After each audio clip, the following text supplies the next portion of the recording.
నెల్లికుదురు మండల కేంద్రంలో ఉన్నటువంటి శ్రీరామగిరి గ్రామంలో ఈరోజు ఇందిరమ్మ ఇళ్ల గృహప్రవేశ కార్యక్రమం ఈరోజు చాలా జోరుగా సాగింది. ఎందుకంటే ఇప్పుడు మనకు రాబోయే రోజుల్లో ముహూర్తాలు సరిగా లేవు అని చెప్పేసి చాలామంది ఇందిరమ్మ ఇళ్ల శంకుస్థాపనలు అదేవిధంగా లోపల గృహప్రవేశాలు ఈరోజు పెట్టడం జరిగింది. ఈరోజు ఇక్కడ శీలం సత్యవతి, శీలం అమృత గారుల గృహప్రవేశాలకు ఈరోజు రావడం జరిగింది. ఈ కార్యక్రమానికి మనకు గౌరవ జన్నారెడ్డి భరత్చంద్రెడ్డి గారు, అదేవిధంగా మండల పార్టీ అధ్యక్షులు ప్రభాకర్ గారు, బ్లాక్ అధ్యక్షులు యాదవ్ రెడ్డి గారు, సర్పంచులు, ఇంకా ముఖ్య నాయకులు చాలామంది వచ్చి ఈ కార్యక్రమాన్ని హాజరయ్యారు.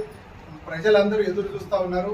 నిజమైన లబ్ధిదారులకు కాంగ్రెస్ ప్రభుత్వం ఇచ్చిన మాట ప్రకారం అన్న కళ వాళ్ళకు ఇంటికి సాకారం చేయాలనే ఉద్దేశంతోనే గౌరవ ముఖ్యమంత్రి వర్యులు అప్పుడు ఇచ్చినటువంటి మాట ప్రకారం ప్రతి నియోజకవర్గానికి 3,500 ఇందిరమ్మ ఇళ్ళు ఇచ్చారు. ఇచ్చిన ఇళ్లను చాలా ఘనంగా పేదవాళ్ళు కట్టుకుంటా ఉన్నారు. ఆ ఇల్లు చూస్తూ ఉంటే రాబోయే రెండవ విడత ఇందిరమ్మ ఇల్లు కూడా ఎప్పుడు వస్తాయి, మేము కూడా కట్టుకుంటామని చెప్పేసి చాలామంది పేదవాళ్ళు, నిరుపేద వాళ్ళు ఎదురు చూస్తూ ఉన్నారు.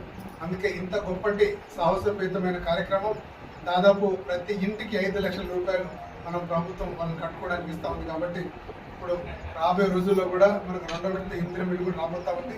ఇంతటి గొప్ప నిర్ణయాలు తీసుకుంటున్నటువంటి గౌరవ ముఖ్యమంత్రి రేవంత్ రెడ్డి గారికి, అదేవిధంగా గృహ నిర్మాణ శాఖ మంత్రులు పొంగులేటి శ్రీనివాసరెడ్డి గారికి మనందరి తరఫున వారికి ప్రత్యేక ఆర్థిక శుభానందనలు.